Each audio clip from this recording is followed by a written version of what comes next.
प्राचीन काल में उज्जैनी नगरी में राजा विक्रमादित्य राज्य करते थे।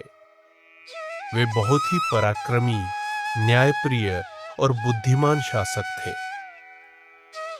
एक दिन एक तांत्रिक उनके दरबार में आया और उनसे कहा, हे महाराज, मुझे एक विशेष साधना के लिए आपकी सहायता चाहिए। कृपया आप मेरे साथ श्मशान चलें और वहां एक पीपल के पेड़ पर लटके शव को लेकर आएं। राजा विक्रमादित्य बिना किसी भय या संकोच के उस तांत्रिक की बात मान गए और रात के समय श्मशान पहुंचे। वहां उन्होंने देखा कि एक पीपल के पेड़ से एक शव उल्टा लटका हुआ है। जैसे ही राजा ने शव को नीचे उतारा और अपने कंधे पर रखा, वह शव हंसने लगा। यह कोई सामान्य शव नहीं था, बल्कि बेताल था, एक प्रेत आत्मा।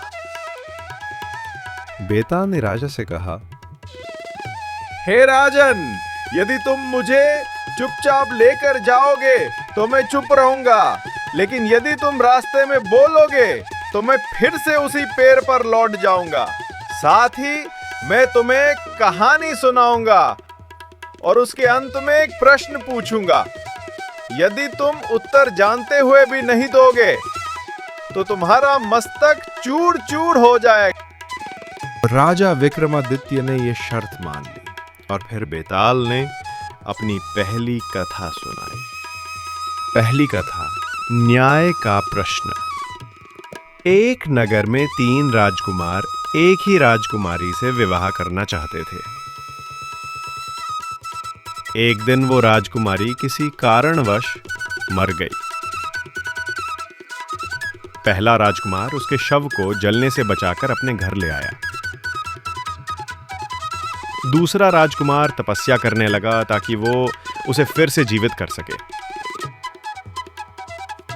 तीसरा राजकुमार हर दिन उसकी अस्थियों के पास बैठकर उसकी सेवा करता रहा।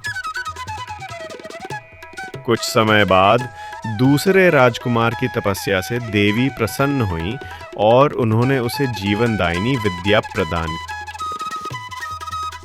उसने राजकुमारी को पुनर्जीवित कर दिया। बेताल ने राजा से पूछा, आप बताओ, उन तीनों में से उस राजकुमारी से विवाह का अधिकारी कौन है? राजा विक्रमादित्य ने उत्तर दिया, राजकुमारी से विवाह का अधिकारी वो है जिसने उसे जीवित किया, क्योंकि जीवन दान सबसे महान कार्य है। बाकी दोनों का प्रेम भी सच्चा था, लेकिन उसका पुनर्जीवन सबसे बड़ी सेवा थी। बेताल राजा की बुद्धिमत्ता से प्रसन्न तो हुआ, परंतु राजा ने उत्तर दिया था, इसलिए वो फिर उड़कर पीपल के पेड़ पर लौट गया। इस प्रकार राजा विक्रमादित्य हर बार बेताल को लाते, वो एक नई कहानी सुनाता और अंत में प्रश्न पूछता। राजा उसका उत्तर देते और बेताल उड़ जाता।